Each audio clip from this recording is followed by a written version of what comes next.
Los cielos declaran tu gloria, tu gracia es mi historia.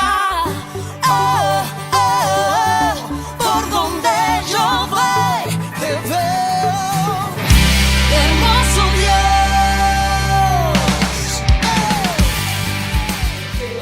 Dios. Lucas capítulo 2, verso 20.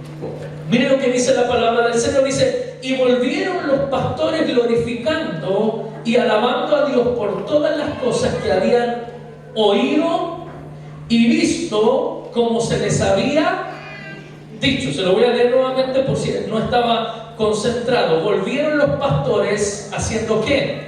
Glorificando. Diga conmigo glorificando. Diga conmigo alabando. Ellos volvieron glorificando, alabando a Dios por todas las cosas que habían, diga conmigo, oído y visto. Amén. ¿De dónde nace la alabanza?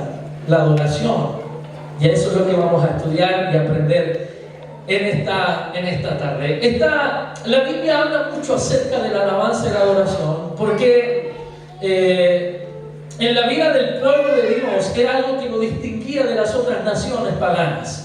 Dios comienza a establecer en el Antiguo Testamento incluso un sistema de culto. Yo sé que la palabra culto para muchos no les gusta la palabra culto, pero Dios comienza a establecer en el Antiguo Testamento un sistema de culto, usando algunas normas, usando algunas figuras. Todo eso, dice el libro de Hebreo, que era la sombra de lo que había de venir. O sea, todo eso era la preparación para, voy a usar una palabra, para la dispensación de la gracia. Yo creo que estamos en el tiempo de la gracia de Dios, estamos en los últimos tiempos. Todo lo del Antiguo Testamento era la preparación para lo que vendría en el Nuevo Testamento. Entonces, ¿cuál fue el problema del pueblo de Israel? ¿Cuál fue el problema del pueblo de Dios? Que el pueblo de Dios comenzó a aceptar las figuras, los atuendos, los lugares de culto, cierto que era lo que Dios le había dado, pero ellos no percibieron que todo lo que ellos habían recibido de parte de Dios era para preparar el camino para el Mesías y para preparar una nueva dispensación, un nuevo tiempo donde la gracia de Dios iba a mover de una manera diferente. No lo entendieron, entonces comenzaron a caer en un sistema religioso. El sistema religioso, y quiero que escuche esto que le voy a decir, la religiosidad es el peor enemigo de la verdadera adoración. ¿Me escuchó? La religiosidad, mira, yo quiero decirte algo, ahí está la adoración, y la religiosidad es lo que está más distante de la verdadera adoración.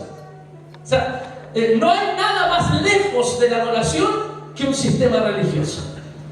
Porque aunque tenga apariencia de piedad, aunque tenga apariencia de culto, no hay nada más lejos de la verdadera adoración que un sistema religioso. Entonces, el pueblo cayó en un sistema religioso y Jesús en el Nuevo Testamento comienza a establecer, ¿cierto?, una nueva mirada con respecto a la adoración. Puedo decir la palabra nueva mirada, aunque se puede malinterpretar, pero él quiso aclarar lo que en el Antiguo Testamento el pueblo de Dios no había logrado entender. Él quiso aclarar en cierto sentido lo que el pueblo no había entendido. ¿Qué fue lo que ocurrió? Jesús se encuentra, usted lo sabe, en Juan capítulo 4 con una mujer samaritana.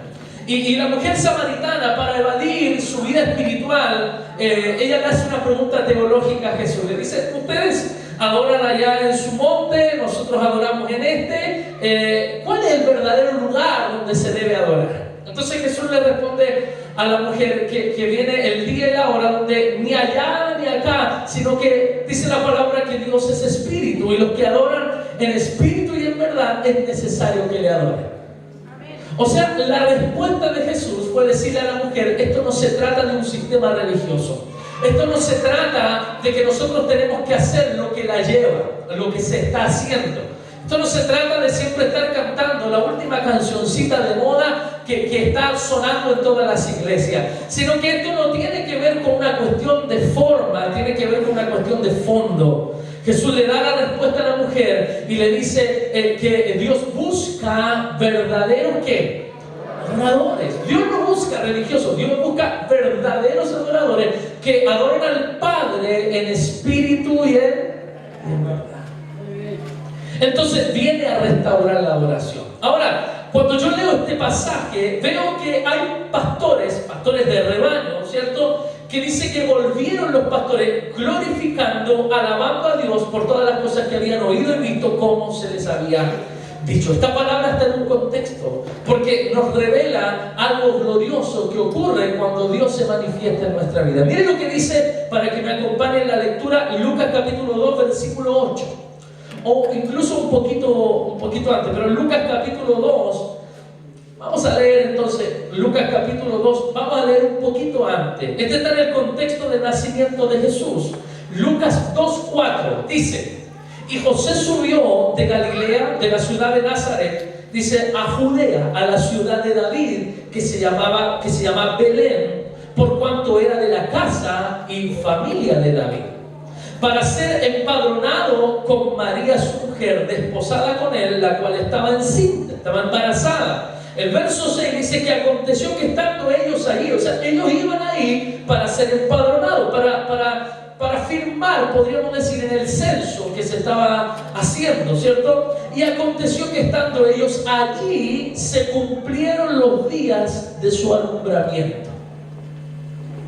Y dio a luz a su hijo primogénito, y lo envolvió en pañales y lo acostó en un pesebre, porque no había lugar para ellos en el mesón. O sea, la historia comienza con el nacimiento de Jesús. Era la proclamación, era la manifestación del reino de Dios. Recuerda que Jesús mismo era la promesa eterna, era el cumplimiento de todas las profecías. Todo el Antiguo Testamento apunta hacia Cristo, todo el Nuevo Testamento apunta hacia Cristo. La figura principal a lo largo de la historia del hombre es Jesucristo el Señor. La figura principal de la historia bíblica es Jesucristo. Él es el centro de todo. Juan comienza su libro hablando acerca de que todas las cosas fueron hechas por Él, y sin Él nada de lo que fue hecho hubiese sido hecho.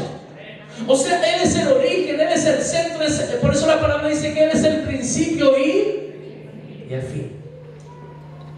Pero tiene que nacer de una mujer, tiene que nacer como un bebé común y corriente, tanto así que la Biblia especifica, ¿cierto?, que lo envolvió en pañales y lo acostó en un pesebre. Pero lo tremendo es que no había lugar para ellos en el mesón. Recuerdo haber predicado una vez esa palabra en un tiempo de Navidad. Qué triste es que en este mundo no haya lugar para Jesús. Qué triste es que no haya habido lugar para el Rey de Reyes, para el Señor de Señores. Lo que se manifiesta a través de esa palabra, cuando la Biblia dice que no había lugar para ellos en el mesón, esa palabra no está escrita solo porque sí, no está contando solo la historia que se habían acabado las habitaciones porque había tanta gente y no había donde quedarse. Ahí hay una verdad que está involucrada, el mundo está involucrado en esa verdad. Dice la palabra que a los suyos vino y los suyos no le recibieron. O sea, aunque el mundo estaba, entre comillas, políticamente, económicamente preparado, socialmente, era el momento oportuno para que Jesús naciera, pero el mundo no le dio lugar al Mesías. Fíjate que el que era glorificado en el cielo, ahora no tenía lugar donde ser acostado en la tierra. Alguien dijo una vez que el Todopoderoso se hizo todo dependiente. El Todopoderoso, el que reina en el cielo, sobre el cual gira todo lo que ocurre en el cielo, sucede que nace en la tierra a través de la encarnación. Esto no es reencarnación, por si acaso. El término es encarnación, es el verbo hecho carne, la palabra de Dios hecha carne. Jesús siempre ha existido, pero tenía que en un momento de la historia nacer de una mujer, tomar nuestra forma. La palabra dice en Filipenses capítulo 2 que tomó nuestra forma, hecho semejante a los hombres, y estando en la condición de hombre, se humilló a sí mismo, haciéndose obediente hasta la muerte, y muerte.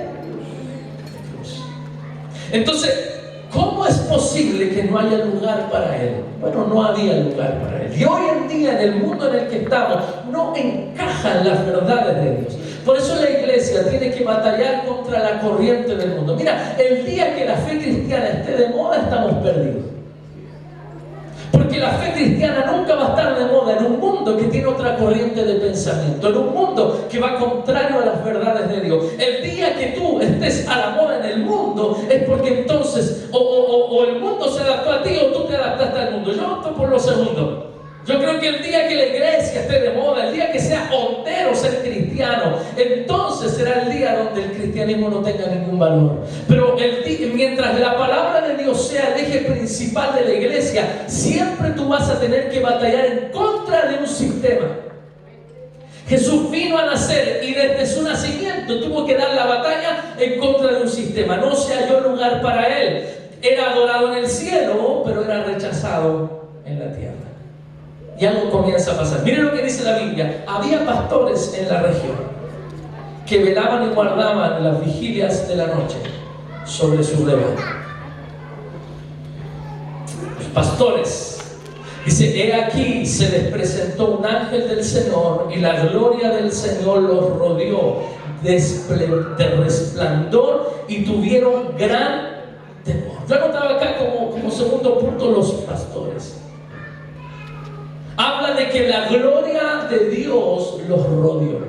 Mira, ¿por qué? Yo me he preguntado por qué los ángeles tenían que aparecerse a los pastores. Porque cuando comenzamos a ver, Jesucristo se reveló, se manifestó, no a la élite del mundo, sino que a los menospreciados. Amén. Hay un tema ahí, porque recuerda tú que el rey David, ¿de dónde fue sacado David?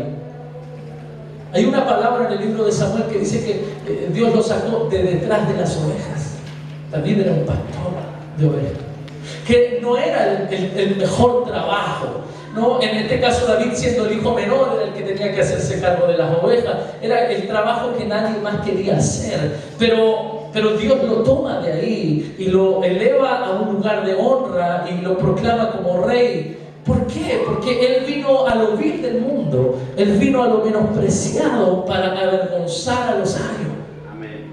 Entonces se revela, la manifestación de Dios viene a un grupo de pastores común y corriente, en una época donde ellos estaban trabajando, estaban cuidando, en la vigilia de la noche estaban cuidando su rebaño. En esa noche algo especial ocurrió en su vida. ¿Y saben qué quiero decirte? Que hubo una noche en tu vida que fue especial para ti. Y cuando yo hablo de noche, no hablo obviamente del horario. Estoy hablando que hubo un día donde el resplandor de la gloria de Dios vino sobre tu vida y desde ese día en adelante todo cambió. ¿Alguien dice amén a esa palabra? Hay un encuentro, hay una experiencia sobrenatural. Tenía que manifestarse de esa manera. ¿Qué es lo que ocurre? Jesucristo había sido rechazado, no había lugar para ellos, pero Dios se encarga de preparar el camino. Dice la palabra literalmente en el verso 9, he aquí se les presentó un ángel del Señor, y esto es tremendo, la gloria del Señor los rodeó de resplandor. La gloria del Señor los rodeó de resplandor. Miren lo que yo anotaba mientras escribía este tema. La gloria de Dios los rodeó. Presten atención. Así es la gloria de Dios. Es como un resplandor que nos rodea en la oscuridad de la noche. Esa es la experiencia que muchos han dejado de tener.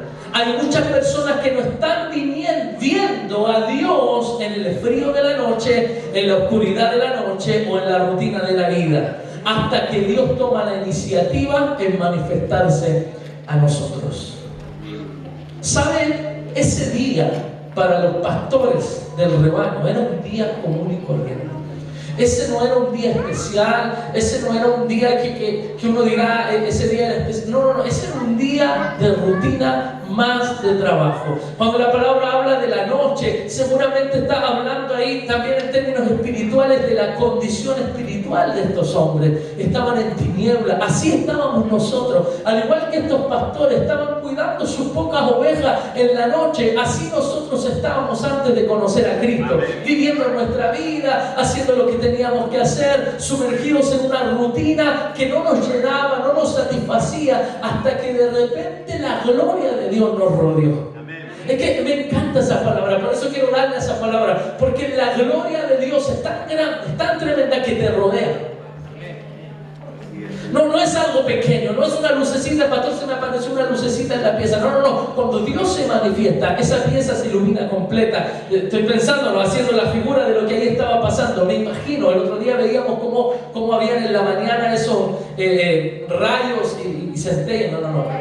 Esos truenos y relámpagos. Qué impresionante, ¿no? Es ver la oscuridad y de repente, y ahí uno se pone para la foto, ¿cierto? Ponga una sonrisa porque Dios nos está sacando fotos. Es impresionante ver cómo se ilumina todo con ese resplandor. Imagínate cómo habrá sido el resplandor de la gloria de Dios, rodeando a los pastores en la rutina de la noche.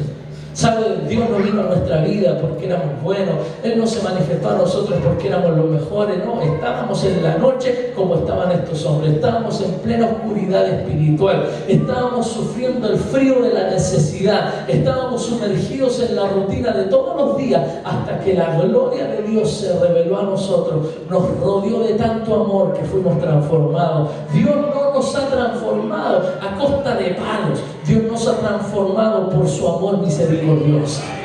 Aleluya. La gloria de Dios es la manifestación de Dios en la vida de un hombre. Esa gloria que te rodea, esa gloria que llena el lugar donde tú estás. Por eso la gloria de Dios no tiene nada que ver con un sistema religioso. La gloria de Dios es una experiencia de todos los días. Todos los días el creyente debe ver la gloria de Dios en su vida. Tú puedes estar en la rutina de tu trabajo, tú puedes estar cuidando las ovejas que tienes, tú estás haciendo el horario y cumpliendo el horario de tu empresa, pero en ese lugar, créame hermano, Dios puede manifestar su gloria y comienzan a ocurrir cosas sobrenaturales en tu vida. Tú comienzas a ver que a ti te pasan cosas que a otros no le pasan porque la gloria de Dios te ha rodeado. Entonces estamos sumergidos en un mundo, una rutina, una estructura como estos pastores, pero la gracia de Dios nos alcanzó. Y así también cada día la gracia de Dios nos alcanza a nosotros. Y estoy relatando esta historia para que al final nos demos cuenta por qué ellos glorificaron y alabaron a Dios. Porque a veces yo veo en la iglesia a personas que no tienen ni la más mínima intención de alabar a Dios. Y uno comienza a decir, hay algo que él no ha visto, hay algo que no ha oído, o hay algo que no ha entendido. Porque cuando un creyente ha vivido la experiencia de ver la gloria de Dios en su vida, escúchame bien, si nunca cantaste ni en la ducha, te pones a cantar en la iglesia. Si nunca levantaste tus manos ni para un asalto, ahora levantas tus manos para alabar al Señor. Si siempre tuviste vergüenza de hacer algo, ahora eres un adorador sin vergüenza. Aleluya. Ahí estaba el rema de esta palabra. ¿Por qué voy a tener vergüenza de adorar a Dios si yo he visto con mis propios ojos la gloria de Dios? Amén. ¿No has visto cómo Dios ha cuidado de tu vida, ha guardado a tus hijos? Mira, ¿no has visto la fidelidad de Dios que aunque nosotros a veces hemos sido medio chanta? Bueno, no lo dice la Biblia así, dice que aunque fuéramos infieles, Él permanece fiel. Aunque fuéramos a veces medio ni chicha ni limonada, Dios ha sido fiel con nosotros. ¿Cómo lo voy a alabar? Hoy quiero llevarte a esa reflexión en la palabra de Dios. Estos pastores entonces vivieron la experiencia de la gloria de Dios. La gloria del Señor los rodeó de resplandor. Tuvieron gran temor, obvio.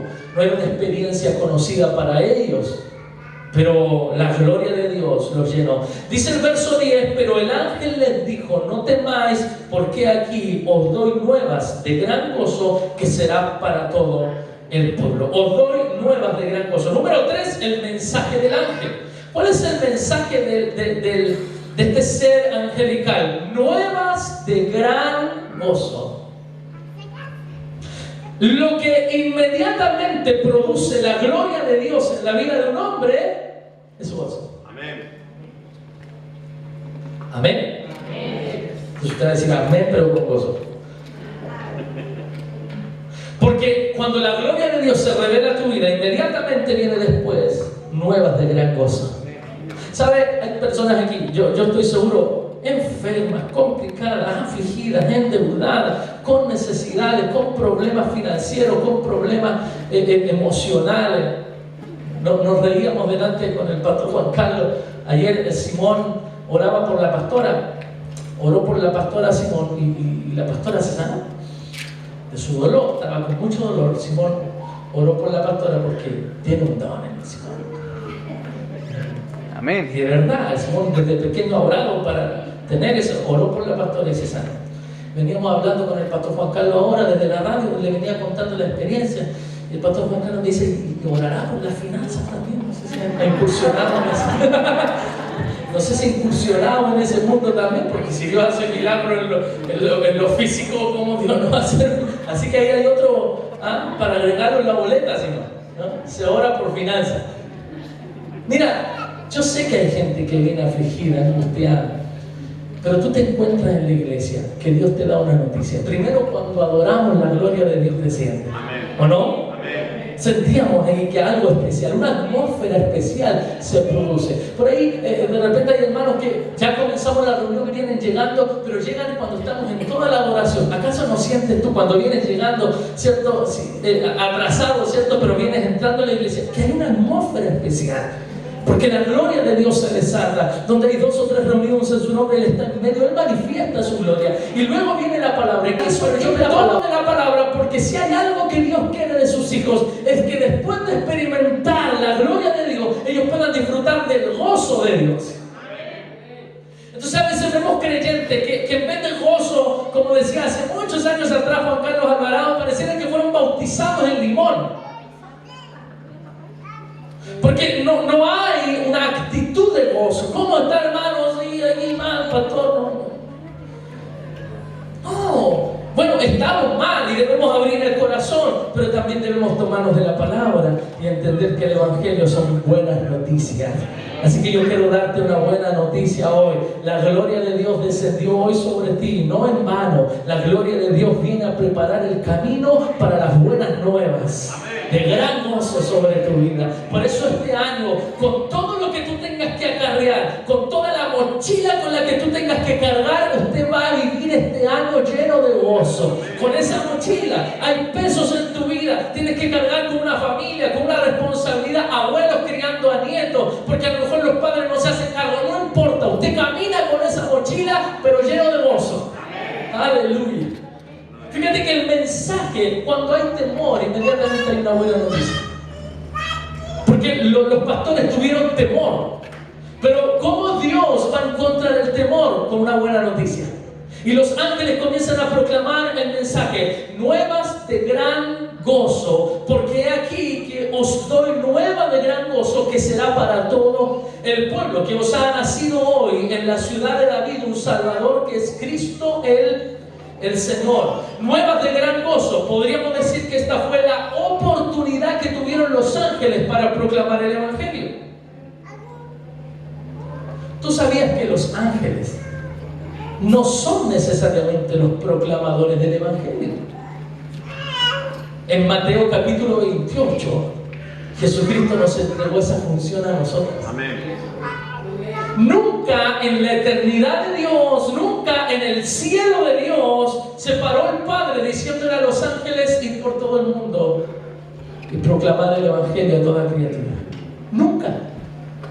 Porque el mensaje o el trabajo de proclamar el Evangelio es el trabajo de los convertidos, es el trabajo de la iglesia. La iglesia, Dios le permitió a los hombres imperfectos proclamar un Evangelio perfecto. Amén. Dios nos permitió a nosotros proclamar un Evangelio perfecto, que no tiene ningún error, que no tiene ningún engaño, que no tiene ninguna mentira. Dios ha usado durante toda la historia hombres imperfectos para predicar un Evangelio perfecto. No se lo permitió a los ángeles, es la función de la iglesia. Spurgeon, el príncipe de los predicadores, alabado a la altura casi comparado con el apóstol Pablo. Y Spurgeon fumaba tabaco con una pipa y nunca lo dejó. El príncipe de los predicadores. ¿Para qué le voy a hablar de predicadores? contemporáneos, pastores tremendos usados por Dios en segundos matrimonios. ¿Sabe por qué? Porque Dios determinó usar hombres imperfectos para proclamar las nuevas de gran gozo. Amén. Pero en esta ocasión, los ángeles fueron enviados para declararlo. Yo tomaba una palabra que me llamaba mucho la atención. Si la podemos proyectar ahí, 1 de Pedro 1:12.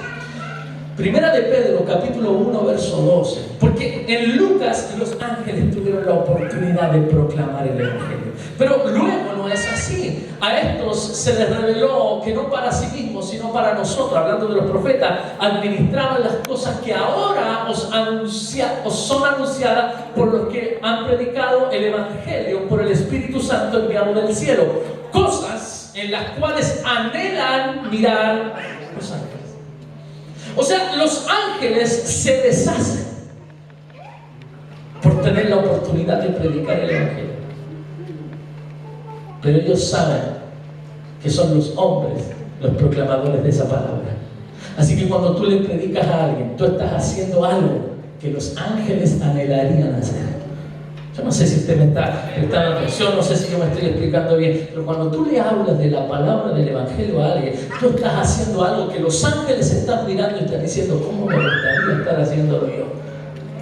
Es tan tremendo. Ahora, en esta ocasión de Lucas, fueron los ángeles quienes tuvieron la oportunidad de su vida para proclamar el Evangelio del Señor y entregar buenas nuevas. ¿Cuál era la buena noticia? Os ha nacido hoy un Salvador, Cristo el Señor. Amén. Mira, la gloria de Dios, las nuevas de gran gozo, pero no puede haber gran gozo si yo no comprendo esa palabra. El mundo estaba experimentando el cambio más rotundo en su historia. El mundo estaba en dolores de parto, preparándose para la ruptura de su historia. Hay un antes y un después de Cristo. No hay un antes y un después de Stanley. No hay un antes y un después de cualquier político de la historia. No hay un antes y un después de, no sé, de Napoleón. No hay un antes y un después de nadie. Hay un antes y un después de Cristo. La historia estaba siendo preparada. La tierra estaba siendo preparada para dar a luz un momento oportuno. El Mesías nace, es rechazado, no había lugar para él, pero Dios se encarga de revelarle esa verdad a personas comunes y corrientes. La gloria de Dios se manifiesta en su vida. El ángel proclama el Evangelio y les dice: ha nacido hoy el Salvador. ¿Qué mejor noticia para la iglesia que el Salvador ha venido? Qué mejor noticia de que ya no estamos solos, sino que Dios hecho carne está en el mundo. Por eso Juan se deleita en decir que habitó entre nosotros. Vimos su gloria, dice Juan. Cuando le veía caminar a Jesús, Juan se ponía a escribir y decía: vimos su gloria, gloria como del unigénito del Padre, lleno de gracia y de verdad. Cuando Juan escuchaba a Jesús, quedaba impactado, por eso escribe todas esas palabras. Él era la luz. Uno comienza a leer los escritos de Juan. Juan era un enamorado de Jesús, un apasionado por Jesús. Tuvo la oportunidad de descansar en su pecho. Era un hombre que fue transformado, y yo que me gusta más otra palabra, trastornado por la vida de Jesús. A veces hay cristianos transformados, pero no trastornados por Jesús. Juan fue trastornado, revolucionado por la experiencia con Jesús. Esa era la proclamación de los ángeles. Ha nacido hoy. Imagínate un día común y corriente. Tú eres uno de esos pastores que está pastoreando las ovejas, un judío que seguramente está esperando el cumplimiento de las profecías del Antiguo Testamento, y a lo mejor en la noche estaban conversando estos pastores diciendo: oye, sí, no creo que se cumpla esa palabra, han pasado tantos años, yo desde chico que estoy escuchando que viene el Mesías y nunca viene, y de repente se llena el lugar de resplandor. El ángel les dice: nuevas de gran gozo, hoy ha nacido. Esa va a ser la experiencia que nuestros hijos van a sufrir. Ellos estarán diciendo: oye, yo desde chico crecí escuchando, mi imagino yo a Lirra con el Josué, 80 años conversando. Oye, Josué de Juan Carlos, ¿no? Toda la vida nuestros papás nos dijeron que Jesús venía y todavía no viene, y de repente espero desaparezcan los dos. No se quede ni uno ahí mirando al otro, no, espero que los dos desaparezcan. En un abrir, en un cerrar de ojos. Lo que pensamos que no va a ocurrir, va a ocurrir. Ellos pensaban que nunca iba a ocurrir, y ahora el ángel les dice: hoy se ha cumplido. No era un día especial. Mira, yo quiero decirte algo, a ver si lo tomamos, pero Dios a través de una palabra, escúcheme esto, Dios a través de una palabra puede transformar tu día común y corriente en un día especial. A Dios le basta un mensaje para transformar la rutina de tu vida, el cansancio de tu vida, y darle sentido a tu vida. Lo que el ángel está haciendo, enviado por Dios, porque el ángel es un mensajero de Dios, lo que el ángel está haciendo es decirle a estos pastores: este día no es un día como cualquiera, en este día ha nacido el Salvador del mundo. Buenas noticias. ¿Sabe? Este día domingo no es un día cualquiera. Este día domingo es el día donde Dios, a través de una palabra, trastorna tu rutina, cambia tu día. Tú dices: voy a la iglesia a ver qué pasa. No es que tiene que pasar algo. Dios tiene que hacer algo con nosotros, y en este día Dios te da una buena noticia. Por eso el Evangelio es la proclamación de una buena noticia. La gloria de Dios está aquí. No lo podemos ver, pero en cada rincón de este lugar Dios está presente. Y Él está interesado en lo que a ti te pasa. Y el Espíritu Santo, mientras yo proclamo la palabra y me está usando a mí, el Espíritu Santo también se está paseando por cada rincón de estas sillas, por cada pasillo de la iglesia, para tocar tu corazón y decirte lo que ese jovencito, o no ya tan jovencito, está diciendo es verdad. Son buenas noticias. El Evangelio es buena noticia. El Evangelio cambia tu día a día. El Evangelio cambia tu rutina. Y aunque estos hombres a lo mejor durante algunos días dejaron de pastorear para ir a ver a Jesús, luego volvieron a hacer su vida, pero su vida ya no era la misma. Hoy apartas un tiempo. Trabajaste hasta el sábado, trabajaste hasta el viernes. Hoy apartas un tiempo para recibir la palabra. Mañana vuelves a tu trabajo, pero vuelves a tu trabajo después de haber recibido una buena noticia. Vamos a dar un aplauso al Señor, porque hemos recibido una buena noticia. Mira lo que ocurre. Hoy, ¿cierto? Os ha nacido hoy en la ciudad de David un Salvador, que es Cristo el Señor. Verso 12, Lucas 2:12. Esto servirá de señal. Hallaréis al niño envuelto en pañales, acostado en un pesebre. Verso 13, lea el verso 13. Repentinamente apareció con el ángel una multitud de huestes celestiales que alababan a Dios y decían: gloria a Dios en las alturas y en la tierra paz, buena voluntad para con los hombres. Imagínate, estos pastores están contemplando al ángel que les está dando una palabra, les está diciendo: esta es la señal, ¿cierto? En el verso 12, esto servirá de señal, hallaréis al niño envuelto en pañales, acostado en un pesebre. Esa es la señal. Busca un niño en un pesebre envuelto en pañales. No era como nadie estaba en un pesebre. Había un solo niño envuelto en pañales en un pesebre, y era el Mesías. Entonces el ángel le da la señal. Cuando ellos reciben esa palabra del ángel, entonces algo ocurre, porque repentinamente apareció con el ángel que les estaba hablando una multitud de ángeles. Ahora, cuando la Biblia dice multitud de ángeles, ¿saben qué pienso yo? Hay una palabra que usa la Biblia: millares de millares de millares de millares de ángeles. Pero yo estaba haciendo este tema y decía: Señor, de repente multitudes de ángeles aparecieron alabando a Dios. ¿Sabe qué entendí yo? Mire, escuche esto, porque esta es una palabra para nuestra vida revelada. Dice, lo escribía para que no se me olvidara: ellos siempre están ahí. Estoy hablando de los ángeles. Estoy hablando de la multitud de ángeles Estoy hablando de los millares de ángeles. ¿Saben? Siempre están ahí. ¿Cuál es la diferencia? Pero como les había resplandecido la luz de la gloria de Cristo, ahora podían ver lo que ahí estaba ocurriendo. El libro de Hebreos dice que los ángeles están al servicio de los herederos de la salvación. Capítulo 1, los primeros capítulos de Hebreos. Los ángeles están para servirnos a nosotros. Los ángeles siempre están ahí. No los vemos.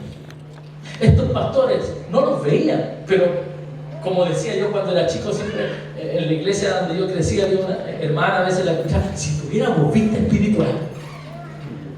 Siempre era el lenguaje que usaban las hermanas: si tuviéramos vista espiritual, veríamos ángeles. Y sabe, uno comienza a pensar: los ángeles siempre están ahí alabando al Señor, día y noche. Ellos no se reúnen el domingo, ellos están día y noche.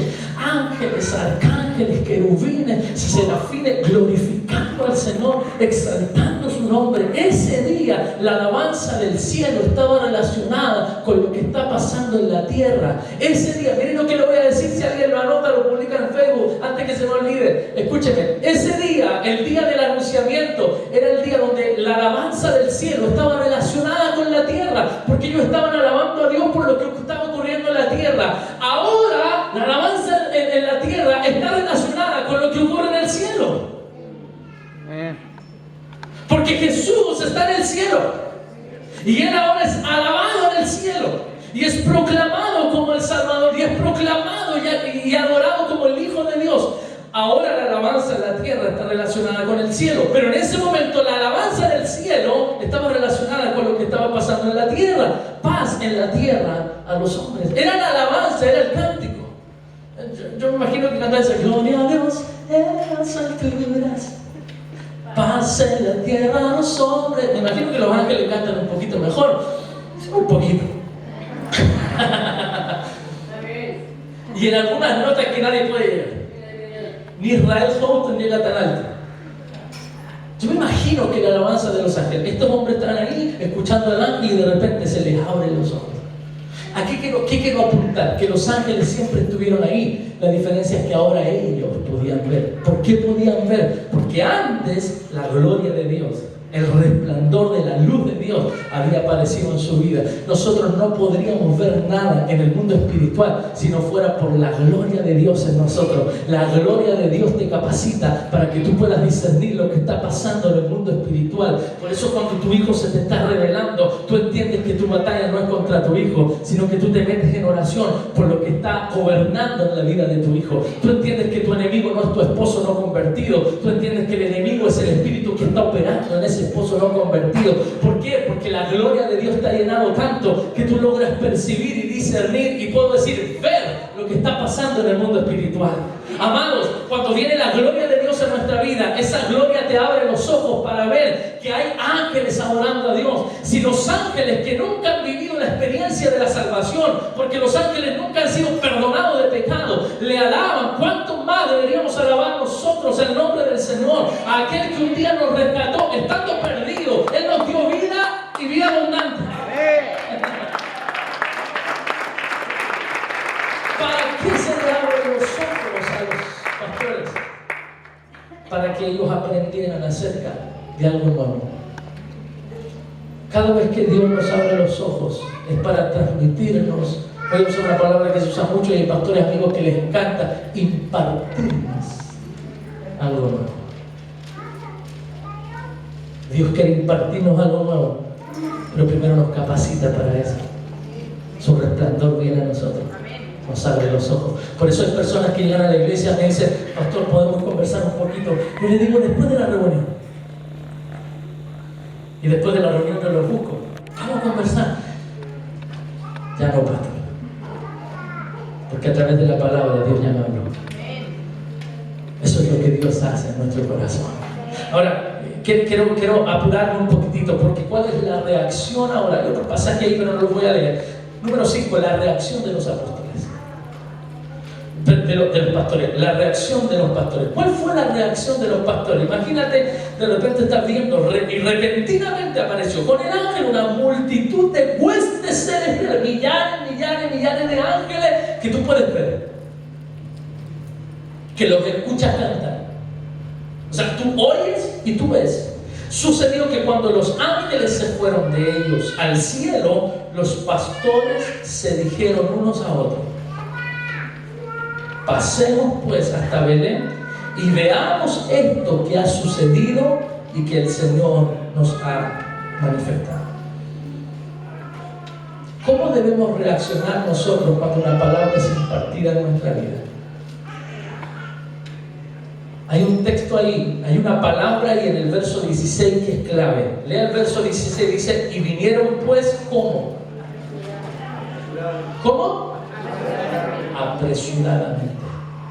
¿Sabes lo que tú tienes que hacer con una palabra de Dios? Tú tienes que reaccionar apresuradamente. Por eso hay veces donde Dios nos habla, nos coloca en el corazón algo que debemos hacer. Escúchame bien, si no lo haces al tiro, tú no lo vas a hacer. Si no lo haces apresuradamente, tú no lo haces. Cuando mi esposa, Dios le habló en su corazón acerca de regalar el otro auto que teníamos, un auto pequeño que teníamos, ella entendió que era una palabra de Dios. Y la pregunta después de la pastora era: ¿a quién regalárselo? Y un día Dios le habla claramente, vio a una persona y le dijo: a esa persona. Y no teníamos que hacer. Pero si nosotros nos sentamos a sacar cuenta, era un auto que no teníamos pagado, que lo seguimos pagando a pesar de haberlo regalado. Si nosotros nos sentamos a sacar cuenta, ¿qué hacemos? ¿Sabes qué terminamos haciendo? No hacemos nada con lo que Dios nos habló. Pero cuando tú te apresuras para hacer lo que Dios te ha hablado, entonces tú verás cosas que nadie más ha visto. Estos hombres se apresuraron. ¿Y qué les ocurrió? Vieron algo que nadie más vio. Vinieron pues apresuradamente y hallaron a María y a José y al niño acostado en el pesebre. ¿Qué les había dicho el ángel? En un pesebre hay un niño que está envuelto en pañales. Esa es la señal. Él es el Mesías.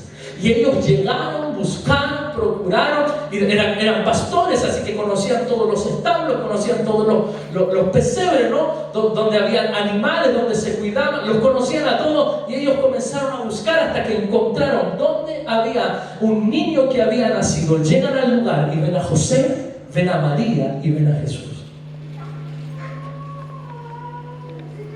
Vieron lo que nadie más vio.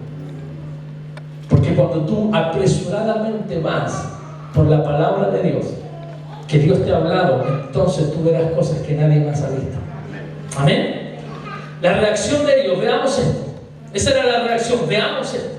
Esta palabra es clave en la vida de fe, ya que entendemos que no andamos por vista. ¿Estamos de acuerdo, no? No andamos por vista, pero esto no significa que no veré cosas gloriosas.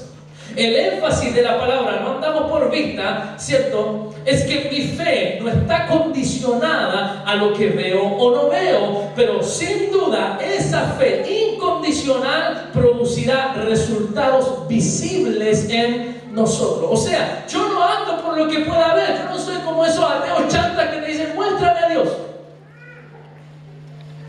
¿cierto? Están apoyados en un árbol, dicen "muéstrame a Dios". Están apoyados en un árbol, una manifestación de lo que Dios es. El libro de Romanos dice que la creación proclama para que no tengan excusa. No creo en Dios, pero están apoyados en un árbol que es un ente vivo, creado, que tiene un origen. No, pero es que el Big Bang, ya, pero ¿quién formó esos gases de los cuales se produjo el Big Bang? ¿Cuál es la causa inicial de todas las cosas? No, la fe no tiene que ver con lo que veo o no lo veo. A ver, si veo, creo, y si no veo, no. Porque hay veces donde no vemos. Pero Dios conoce esa fe incondicional. Cuando tú crees, a pesar de que no ves, ¿sabes lo que va a pasar? Vas a terminar viendo. Pero si tú buscas ver para creer, no verás nada. Es que Dios es así, un poco loco en la manera de actuar. Pero cuando yo busco ver para creer, no veo nada. mientras más busco ver, menos veo. Pero cuando yo digo, Señor, aunque yo no vea nada, yo creo, Dios me muestra. Amén. Dios me abre los ojos. ¿Por qué? Porque hay una verdad. Ellos dijeron, vamos, veamos. Ellos querían ver, no para creer, porque ya la manifestación había sido tremenda, era indudable, pero ellos fueron porque Dios quería mostrarles. Vinieron apresuradamente, porque cuando Dios se revela en nuestra vida debemos ser solícitos, debemos correr para que esa palabra se cumpla. Número 6, al verlo, ¿qué fue lo que sucedió? Porque más adelante dice, vinieron pues apresuradamente, hallaron a María. Verso 17 dice, y al verlo, dieron a conocer lo que se les había dicho acerca del niño. Los ángeles habían proclamado, verás a un niño envuelto en pañales en un pesebre. Cuando ellos llegan al pesebre, ¿será o no será? ¿Será o no será? ¡Pum! Y lo ven. Ellos llegan a una conclusión. Todo lo que los ángeles nos dijeron se cumple. En otras palabras, todo lo que Dios te proclama en tu vida, tú lo verás. Amén. Eso era para hacer un amén tremendo, porque Dios no está jugando con nosotros. Amén. Dios no está alimentando lo que para el mundo es una superstición. El evangélico no debe ser supersticioso. El evangélico no debe vivir solo de palabras, no. ¿Sabe lo que Dios quiere? Dios quiere que tú veas con tus propios ojos que lo que Él un día te habló se cumplirá en tu vida, aunque en el presente pareciera que tú estás totalmente lejos de lo que Dios un día te habló. Este presente es parte de un propósito de Dios para alcanzar aquello que un día Dios soltó sobre ti. A veces pensamos que Dios nos habla ayer y se tiene que cumplir hoy. Dios se tarda el tiempo que se quiere tardar. Lo que yo sé es que todo lo que dice lo cumple. No importa cuánto tiempo pase. Si Él te dijo, verás al niño que está envuelto en pañales en un pesebre, ellos fueron, corrieron y lo vieron. Eso provocó en ellos un espíritu de alabanza y de adoración. ¿Saben por qué? Porque no hay mejor argumento para alabar a Dios que aquellas cosas que hemos visto con nuestros propios ojos. Entonces alguien puede venir a la iglesia y decir, pero es que no sé, hoy día no me siento mal, hoy día no me siento bien, hoy no te sientes bien, hoy estás enfermo, hoy está complicado, pero tú has visto la gloria de Dios en tu vida, has visto cómo Dios te bendijo con el trabajo que deseaba, has visto cómo Dios te dio gracia ante los hombres, has visto cómo Dios te colocó en una empresa cuando nadie confiaba en ti, has visto cómo Dios te ha abierto camino, te ha abierto puertas, has alcanzado una gloria, has alcanzado un nivel en ese lugar, un reconocimiento. Entonces, ¿cómo no alabar a Dios? ¿Has visto cómo Dios te ha sostenido? Estos hombres dicen, al verle, contaron. Y vamos terminando, mire lo que dice al final. Ellos estuvieron con Jesús, estuvieron con María, estuvieron con José. Pero en el verso 19 dice, pero María guardaba todas estas cosas, meditándolas en su corazón. Y volvieron los pastores glorificando y alabando a Dios. Ahora, cuando la palabra dice que volvieron, yo te hago una pregunta, ¿a dónde volvieron? Tú vuelves solo al lugar donde tú estuviste antes, ¿no? Tú vuelves al lugar donde estuviste. ¿Dónde estaban ellos antes? ¿Qué estaban haciendo? Trabajando, pastoreando. Cuando la Biblia dice que ellos volvieron ¿a qué? Ellos volvieron a pastorear. Ellos volvieron al lugar de su trabajo, pero habían visto con sus ojos al Mesías. ¿Sabes? Tú mañana vuelves a tu trabajo. Amén. No sé si es una buena noticia o mala, pero tú mañana vuelves a tu trabajo. Pero tú mañana vuelves a tu trabajo habiendo visto la gloria de Dios en tu vida. Ese retorno no es el mismo.